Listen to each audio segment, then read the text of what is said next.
Gas পাইপের whole বা ছিদ্র কীভাবে করা হয় দেখুন ভিডিওটা।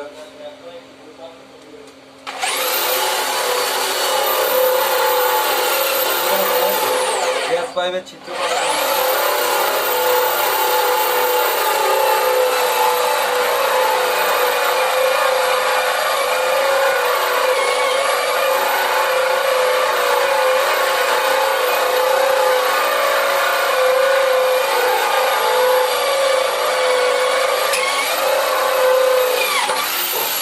ভিডিওটা দেখলেন, দেখুন এখানে একটা কোর কাটিং বিট দেওয়া আছে।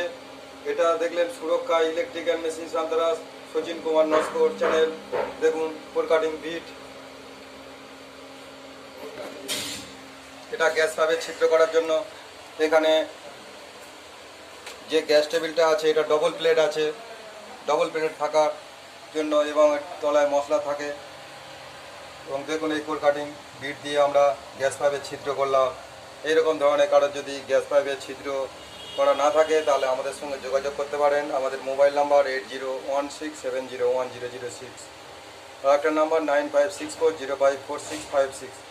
Sachin Kumar Naskar channel, Facebook, YouTube, Instagram, Google, যে কোনো জায়গায় সচিন কুমার নস্কর বললেই আপনি পেয়ে যাবেন। অথবা আমাদের Facebook Suraksha electric and machine সান্তারাস, আর ইউটিউব সুরক্ষা ইলেকট্রিক, এবং ইনস্টাগ্রাম আছে নস্কর সচিন কুমার। আপনারা সার্চ করলেই পেয়ে যাবেন। বিভিন্ন ধরনের কাজের জন্য, বিভিন্ন ধরনের মিস্ত্রির জন্য। আর আমি আগের ভিডিওটা লাইভ ভিডিওতে দেখিয়েছিলাম।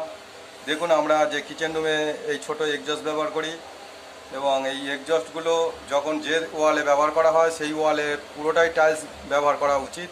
কারণ তা নাহলে যদি আপনার উপরে কোনো পুট্টি করার পরে পেন্টিং করেন তাহলে আপনার ঘন ঘন সেটাকে পরিষ্কার করতে হবে, কিন্তু টাইলসের ওপর কোনো দাগ ধরে না, তাই সহজে পরিষ্কার করা যাবে।